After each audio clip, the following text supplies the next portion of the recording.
Beralih ke informasi berikutnya, pemirsa, Wakil Presiden Republik Indonesia Gibran Rakabuming Raka meninjau pelayanan dan fasilitas di Rumah Sakit Umum Daerah Raden Matahir, Jambi. Kunjungan kerja ke Jambi, Wapres juga menyapa dan bertanya kepada sejumlah pasien yang sedang mengantri berobat jalan di rumah sakit plat merah tersebut. Kunjungan Wapres kali ini merupakan bagian upaya pemerintah pusat untuk memastikan peningkatan pelayanan kesehatan bagi masyarakat. Tidak hanya itu, pemerintah Provinsi Jambi juga menyampaikan sejumlah kebutuhan yang dianggap mendesak yang dibutuhkan oleh rumah sakit. Direktur RSUD Raden Matahir Jambi, Dr. Iwan Hendrawan menyebut Wapres memberikan perhatian terhadap kualitas pelayanan, kelengkapan fasilitas, serta ketersediaan tenaga kesehatan, khususnya dokter spesialis untuk RSUD Raden Matahir Jambi. Dilihat itu kan poli untuk layanan, memang dia lihat begitu banyak. Memang kita sampaikan karena rumah sakit kita ini kan pusat rujukan untuk masyarakat Jambi, termasuk yang perbatasan dari Palembang. Lalu dia melihat tadi itu yang untuk termasuk yang tadi endoskopi, yang sempat berhenti. Lalu untuk jantung, dan itu kami sampaikan untuk bedah torak BTKP ya, BTKP-nya itu yang kami sekolahkan baru 2 tahun lagi, baru tamat. Jadi mungkin itu yang penugasan dari sana, supaya layanan bedah toraknya bisa berjalan secara normal. Beralih ke informasi berikutnya, pemirsa, Menteri Pekerjaan Umum Dodi Hanggodo membuka sayembara berhadiah umroh gratis sekeluarga. Hadiah ini diberikan kepada siapapun yang bisa membuktikan bahwa Komisaris PT PP Aisyah Zakiyah adalah keponakannya.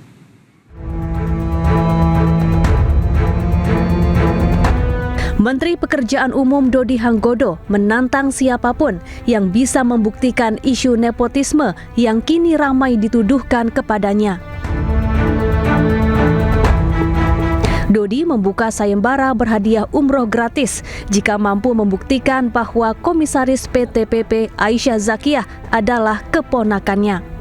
Dodi menegaskan tidak mempunyai hubungan keluarga dengan Aisyah.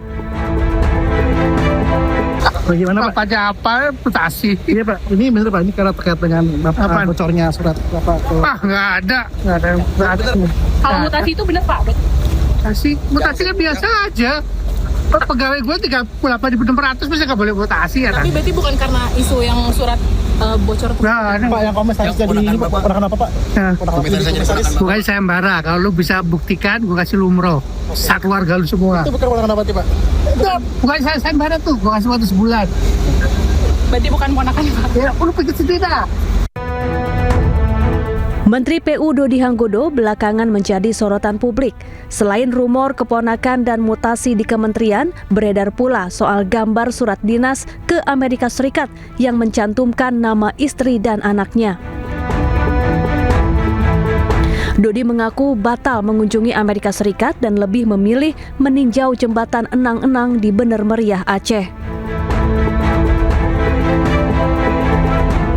Pihak Kementerian PU pun memastikan surat yang beredar di publik sebagai syarat kelengkapan visa. Biaya perjalanan anak dan istri menteri ditanggung sebagai biaya pribadi.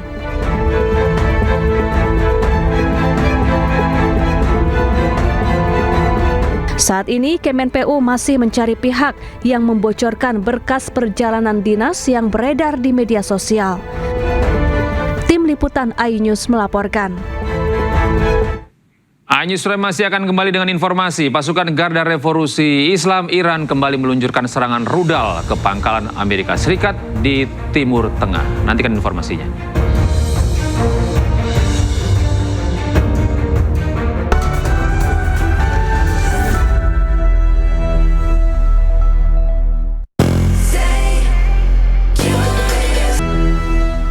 Acara ini dipersembahkan oleh Keseng sini nggak keseng.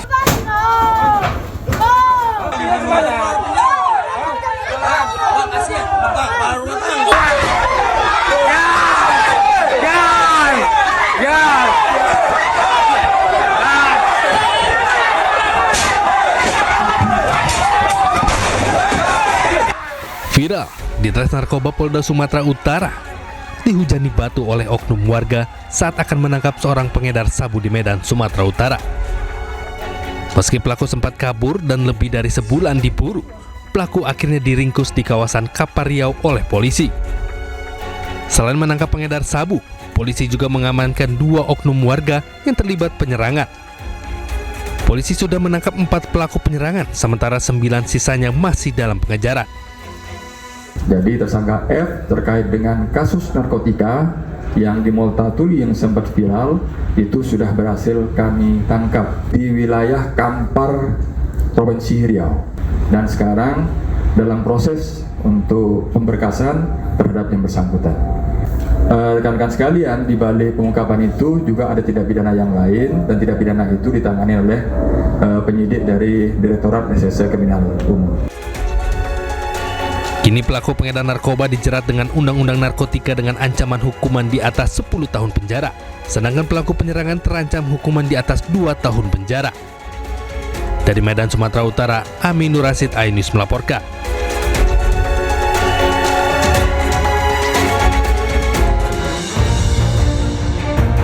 Halo, selamat malam. Apa kabar pemirsa? Informasi penangkapan pengedar narkoba di Medan, Sumatera Utara yang diwarnai kericuhan tadi menjadi pembuka jumpa kita di iNews Prime hari ini. Selain itu, kami juga akan hadirkan informasi status hukum mantan Jampitsus Febri Adriansyah yang berubah-ubah dan kini jadi sorotan sejumlah pihak. Salah satunya pengacara kondang Hotman Paris Hutapea. Saya Gede Satria, inilah iNews Prime selengkapnya.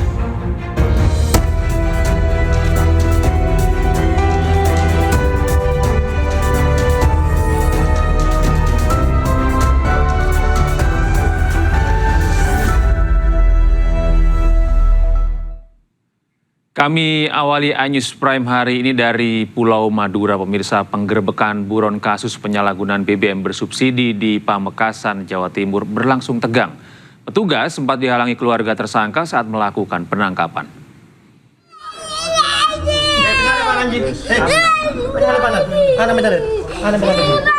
Biarlah, Pak. Biarlah, tengok bapaknya.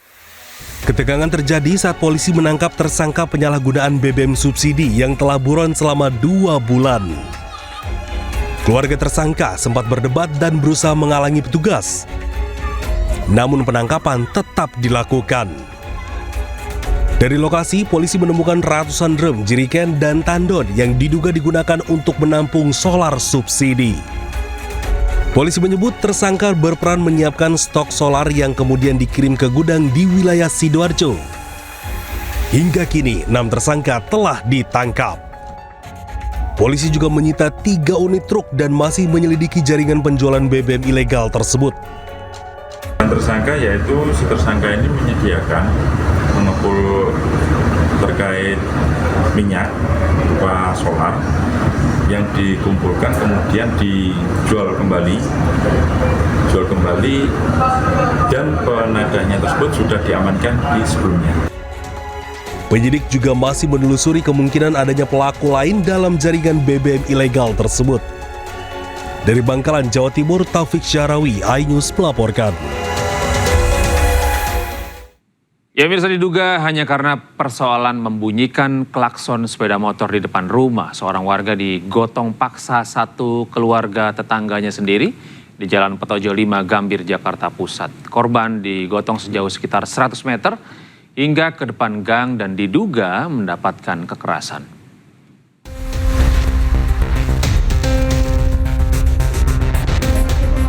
Pria yang masih mengenakan helm ini terus meronta saat digotong paksa sejumlah orang yang merupakan satu keluarga di Jalan Petojo 5, Gambir, Jakarta Pusat.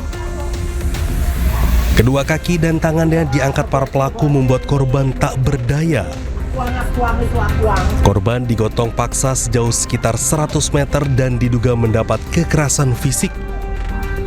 Menurut istri korban, aksi pengeroyokan terjadi saat korban tengah memanaskan sepeda motor di depan rumah untuk mengantar dirinya berbelanja ke pasar.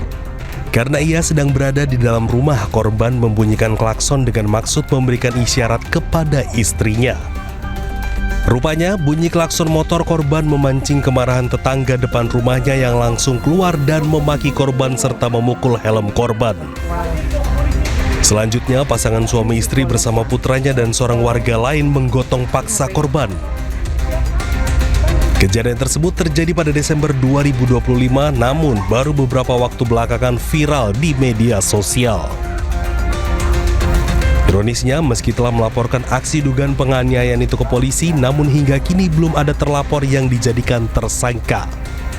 Nah, mestinya ini ketika ada video viral dan jelas, ini langsung dijemput oleh pihak kepolisian, diamankan terlebih dahulu. Yang pertama, mengantisipasi yang bersangkutan atau para pelaku melarikan diri, menghilangkan barang bukti, atau mengulangi kembali kejahatan serupa kepada korban ataupun kepada pihak korban. Sementara Kanit Reskrim Polsek Metro Gambir AKP Arfan Rawung menegaskan proses hukum atas kasus dugaan penganiayaan yang dilaporkan korban terus berlanjut dan tidak dihentikan. Saat ini penyidik masih melakukan pendalaman serta pemeriksaan sejumlah saksi termasuk korban dan para terlapor. Pihak keluarga korban berharap adanya keadilan atas insiden tersebut guna memberikan efek jerah bagi para pelaku. Dari Jakarta, Rani Sanjaya, iNews melaporkan. Kasus meninggalnya dokter PPDS yang ditemukan tewas di Semak Belukar samping RSUD Tengku Rafian Kabupaten Siak, Riau masih terus didalami oleh polisi. Hingga kini penyidik telah memeriksa 5 orang saksi dan masih menunggu hasil otopsi untuk mengungkap penyebab pasti kematian korban.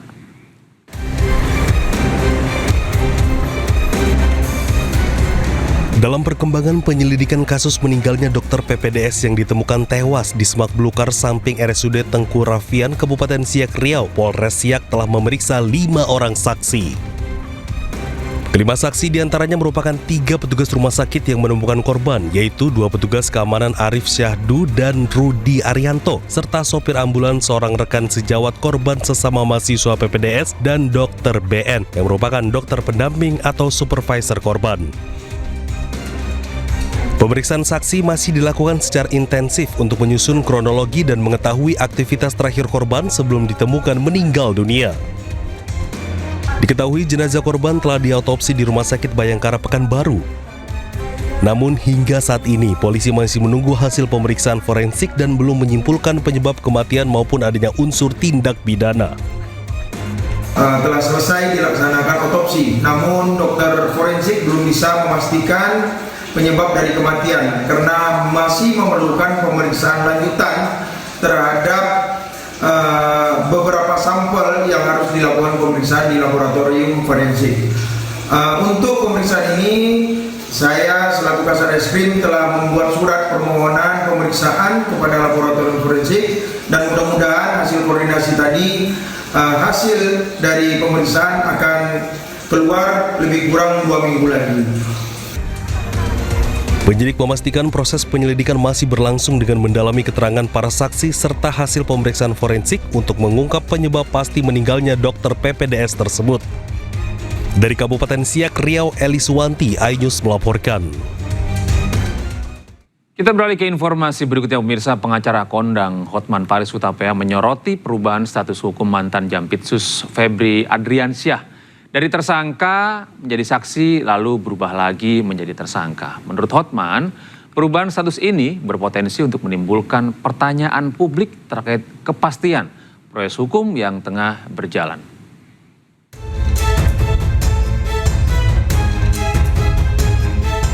Dalam 1 hari, status hukum ex-Jampitsus Febri Adriansyah berubah sebanyak 2 kali. Dari tersangka menjadi saksi, lalu diralat kembali jadi tersangka lagi. Rabu sore, Kejagung menerbitkan 3 sprindik baru dan mengumumkan status Febri Adriansyah sebagai saksi. Hal ini jelas berbeda dari Polri yang menetapkan status Febri Adriansyah sebagai tersangka pada 11 Juli lalu. Tidak gugur, tapi kan kita sprindik dulu, terbit.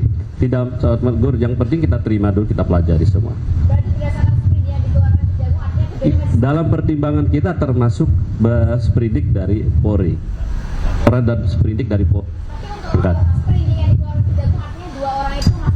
Iya, diantaranya sebut oknum salah satu negara.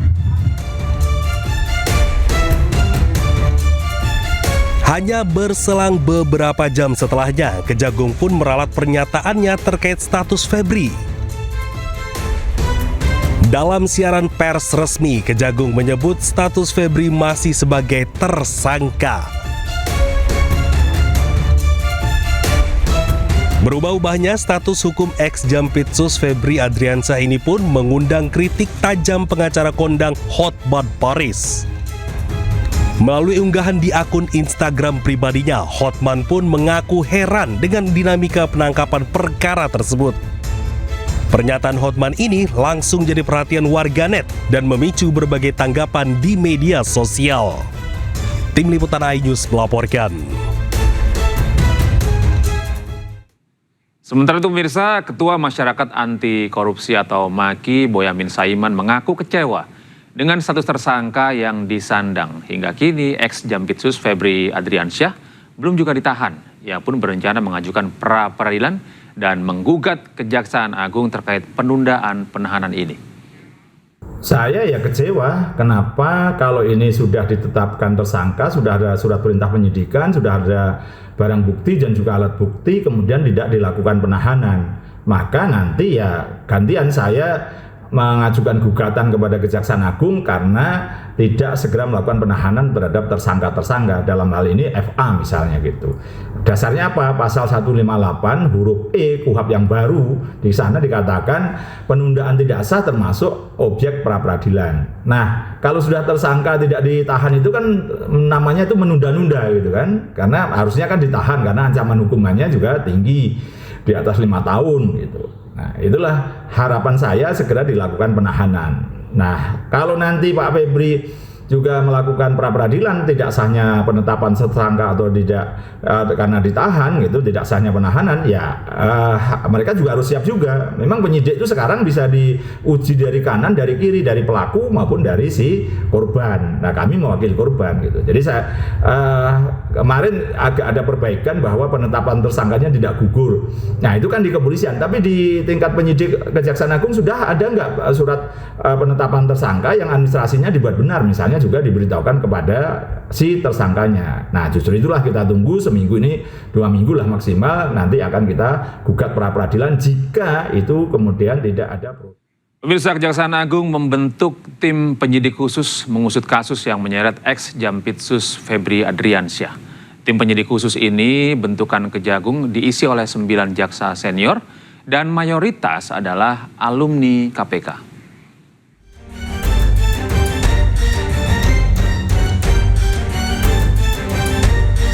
Kejaksaan Agung membentuk tim penyidik khusus yang diisi 9 jaksa senior untuk mengusut perkara yang menyeret ex-Jampitsus Febri Adriansyah. Mayoritas tim 9 merupakan jaksa yang punya pengalaman dalam mengusut kasus korupsi di KPK. Mereka adalah Agus Salim, yang saat ini menjabat sebagai Inspektur Keuangan 2 pada Jaksa Agung Muda Bidang Pengawasan, Muhibudin, Kepala Kejaksaan Tinggi Sumatera Utara, Katarina Girsang, Kepala Pusat Manajemen Penelusuran dan Perampasan Badan Pemulihan Aset Kejagung, Riono, Inspektur Keuangan 1 Jaksa Agung Muda Bidang Pengawasan, Agus Sahat, Sekretaris Jaksa Agung Muda Tindak Pidana Umum, Iren Putri, Direktur Pertimbangan Hukum pada Jaksa Agung Muda Perdata dan Tata Usaha Negara, Z. Tadung Alo, Direktur Penuntut Jaksa Agung Muda Pidana Militer, Rinaldi Umar, Wakil Kepala Kejaksaan Tinggi Banten, serta Hari Wibowo, Direktur pada Jaksa Agung Muda Tindak Pidana Umum. KPK pun menyambut baik pembentukan tim khusus untuk menangani kasus korupsi dan TPPU yang menjerat Febri Adriansyah. KPK meyakini para alumni itu memiliki track record yang baik selama bertugas di KPK hingga mereka akan mampu menuntaskan perkara tersebut. Tim Liputan iNews melaporkan. Roy Suryo dilaporkan Ketua Umum Gibranisti atas dugaan kasus pencemaran nama baik. Newsroom akan segera kembali dengan informasi lengkapnya sesaat lagi.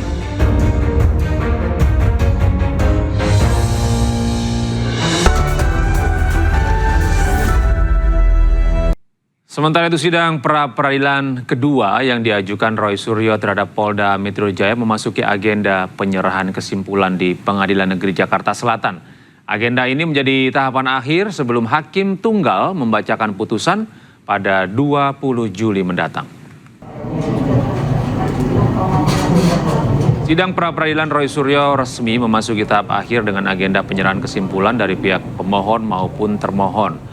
Seluruh rangkaian persidangan telah selesai dilaksanakan, mulai dari pembacaan permohonan, jawaban dari Polda Metro Jaya, replik duplik, pemeriksaan saksi ahli, hingga pembuktian surat. Kesimpulan yang diserahkan hari ini merupakan rangkuman seluruh fakta hukum yang telah terungkap selama persidangan. Roy Suryo berharap hakim dapat mempertimbangkan dengan bijak dan pra-peradilan kedua yang diajukan olehnya dapat dikabulkan.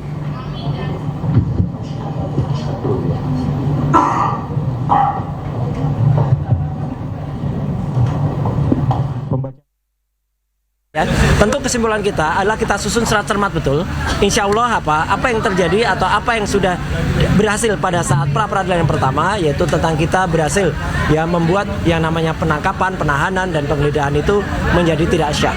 Nah itu akan kita ulangi lagi insya Allah pada saat pra-peradilan yang kedua ini, yaitu apa? Pencantuman pasal 32 Undang-Undang ITE ayat 1 itu insya Allah juga tidak sah. Karena dengan adanya fakta-fakta ini termasuk fakta-fakta persidangan ahli dan tidak ada saksi di pra-peradilan yang kedua, kami mohonkan kepada Hakim Tunggal itu untuk menggunakan benar-benar pikiran dan kebijakannya. Ya, belum selesai pra-peradilan kedua. Roy Suryo kembali mengajukan permohonan pra-peradilan ketiga. Langkah ini dilakukan untuk menguji dasar penetapan status tersangka Roy Suryo.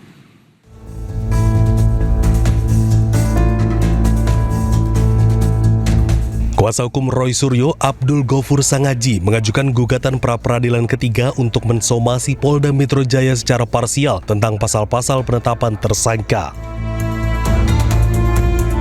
Langkah tersebut dilakukan untuk menguji alat bukti permulaan yang menjadi fokus dalam kasus tuduhan ijazah palsu Presiden ke-7 Joko Widodo terkait Undang-Undang Informasi dan Transaksi Elektronik.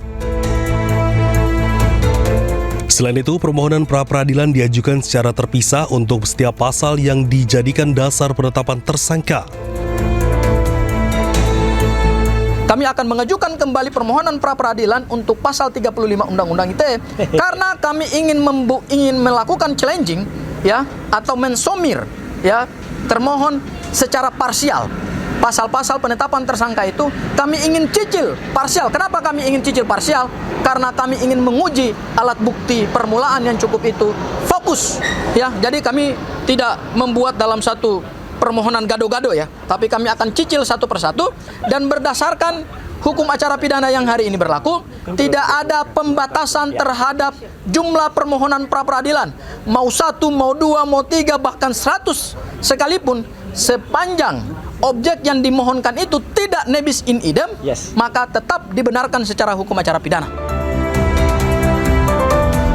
Sementara menurut pihak Roy Suryo, diketahui semua saksi yang diperiksa polisi dalam kasus ijazah Jokowi. Tidak ada saksi yang bisa menjelaskan dugaan pidana kaitannya pasal 32 Undang-Undang Informasi dan Transaksi Elektronik.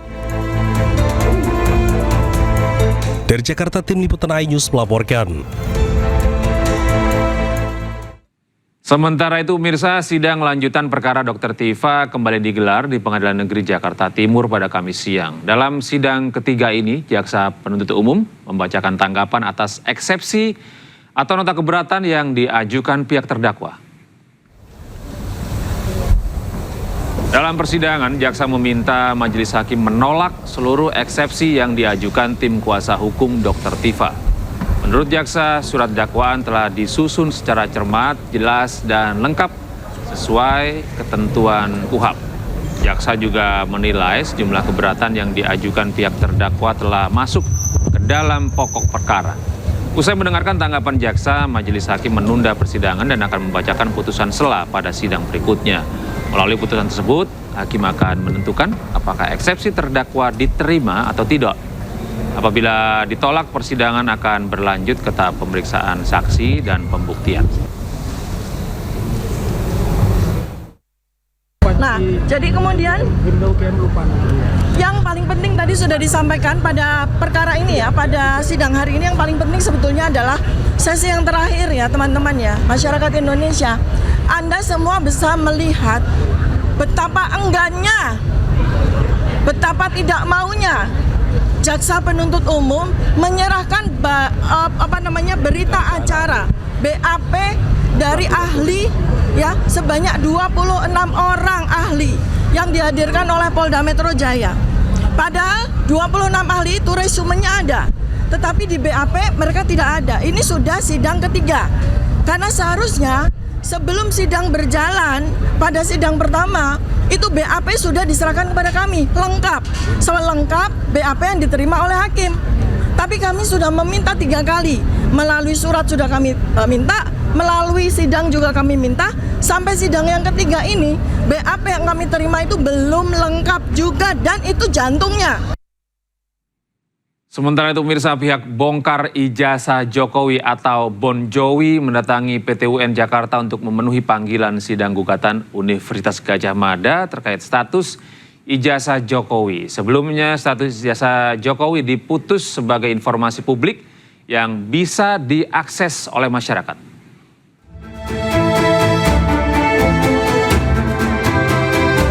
Pengadilan Tata Usaha Negara Jakarta kembali menggelar sidang gugatan keberatan yang diajukan Universitas Gadjah Mada terhadap pihak bongkar ijazah Jokowi atau Bon Jovi.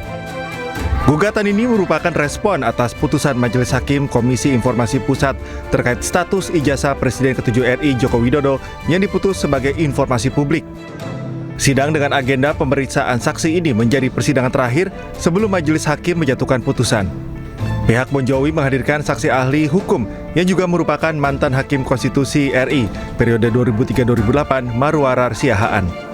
Kehadiran Marwarar bertujuan untuk mempertegas posisi mereka terkait gugatan keberatan UGM.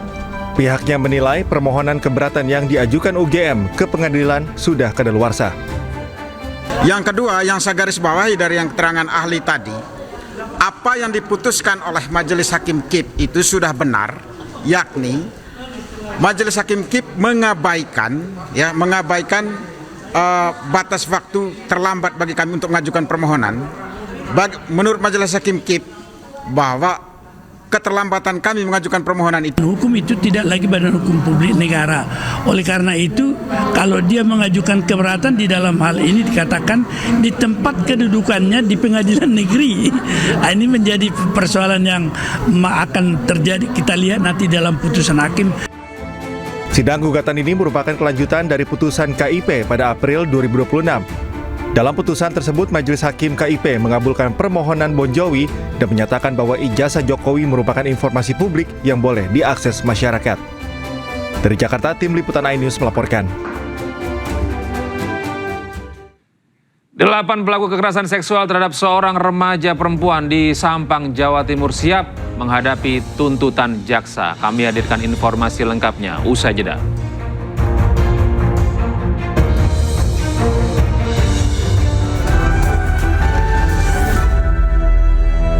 Masih di Aji Sore pemirsa, Wakil Kepala Badan Gizi Nasional Agustina Rumsari mengungkap pemerintah sedang mengkaji ulang penerima manfaat program makan bergizi gratis. Penataan penerima manfaat dibahas langsung dalam rapat terbatas yang dipimpin Presiden Prabowo Subianto di Istana Kepresidenan Jakarta Pusat pada hari Rabu. Dari rapat tersebut, BGN akan berhenti memberi MBG kepada anak-anak sekolah yang berasal dari keluarga menengah ke atas atau yang berasal dari desil 8 hingga 10. Bahwa yang perlu diefisienkan, yang tidak harus menerima lagi program MBG, ya silakan tidak usah menerima lagi. Tetapi mereka yang berada di desil yang di bawah, di daerah yang tertinggal, di daerah yang memang prevalensi stuntingnya tinggi dan sebagainya, silakan diberikan. Bahkan beliau mengatakan apakah 15.000 itu memang juga cukup. Silakan kaji. Jika memang tidak cukup, berapa angkanya? Itu pesan-pesan secara umum lah. Tapi poinnya menurut saya itu hal yang sangat baik. Arahan yang sangat jelas untuk kami kemudian nanti bekerja melakukan pembenahan. Tinggal di Jawa. Pemirsa, nama seorang bayi di Kabupaten Wonosobo, Jawa Tengah menjadi perbincangan setelah diberi nama Muhammad MBG Subianto. Ya, Disduk Capil menjelaskan salah satu ketentuan dalam pencatatan nama adalah tidak diperbolehkan menggunakan singkatan.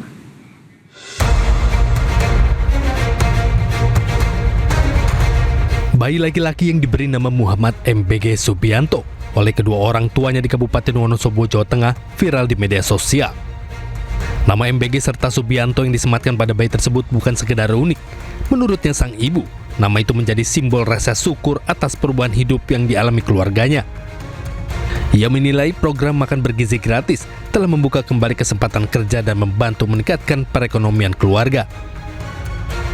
Yaitu tanda atas bersyukurnya saya terhadap itulah adanya programnya Pak Prabowo Subianto telah membuka program MBG. Jadi saya bisa bekerja di situ mencari rezeki lah. Sementara itu, Disduk Capil menjelaskan salah satu ketentuan dalam pencatatan nama adalah tidak diperbolehkan menggunakan singkatan. Untuk menghindari nama yang membingungkan atau memiliki arti ganda. Nah, yang menjadi persoalan adalah MBG itu bisa menyebabkan multitafsir. Disduk Capil juga memberikan beberapa alternatif agar makna nama yang diinginkan keluarga tetap dapat dipertahankan tanpa melanggar aturan, baik dengan mengembangkan singkatan menjadi nama lengkap maupun menuliskannya dalam bentuk kata yang dapat dibaca. Dari Wonosobo, Jawa Tengah, Didik Dono Hartono, iNews melaporkan. Ke Kejaksaan Negeri Sampang, 8 pelaku kekerasan seksual terhadap seorang remaja perempuan saat ini telah memasuki tahap penuntutan. Dari 13 pelaku yang sudah berhasil ditangkap, 11 pelaku masih berusia di bawah umur dan berstatus sebagai anak yang berhadapan dengan hukum. Sementara 2 lainnya sudah berstatus dewasa.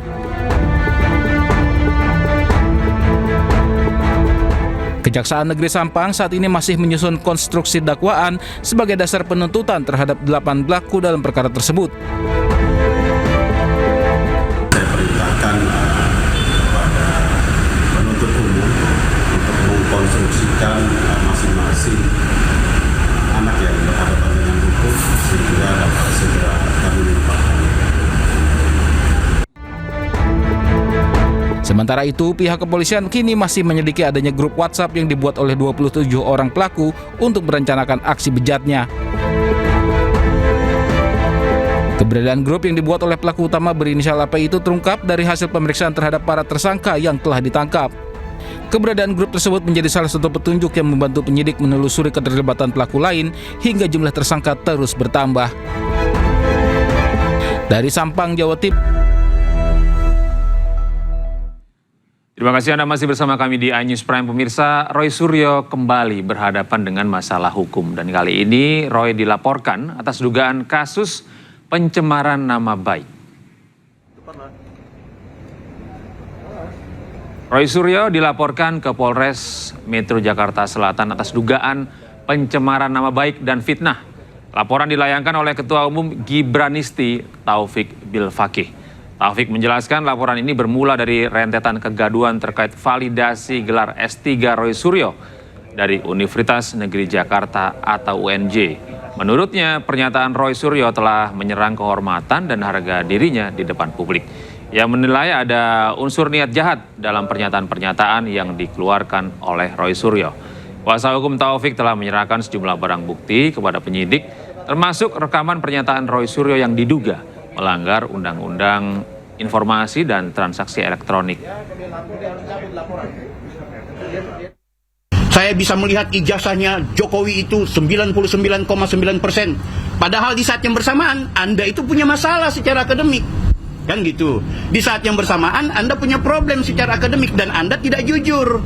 Seharusnya ketika Anda tahu Anda sudah divonis, Anda dipidana, Anda melapor. Kalaupun UNJ masih mau meneruskan, seharusnya UNJ bikin ya peraturan rektor baru kah, khusus RS, nggak apa-apa dipidana, boleh lulus. Bisa dituding gelar doktornya palsu, Roy Suryo menunjukkan ijazah asli dan dokumen akademik lainnya. Roy juga menepis isu yang menyebut dirinya dikeluarkan pihak kampus karena terlibat kasus ijazah Jokowi.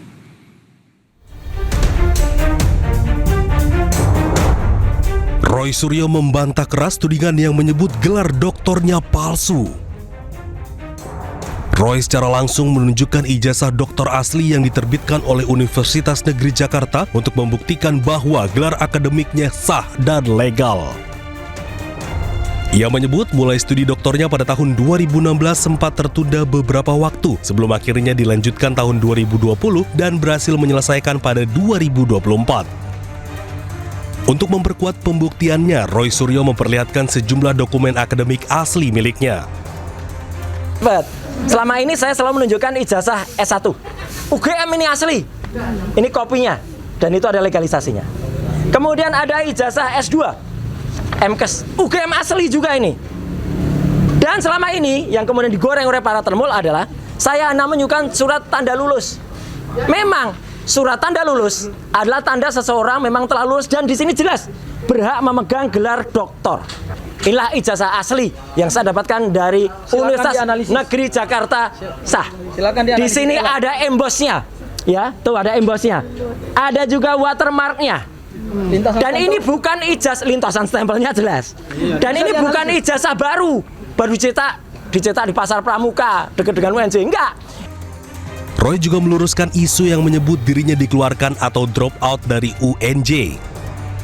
Menurutnya, aturan akademik mengenai sanksi DO hanya berlaku bagi mahasiswa yang terjerat tindak pidana dengan kriteria tertentu, bukan perkara yang sedang dihadapinya saat ini. Dari Jakarta, tim Liputan iNews melaporkan.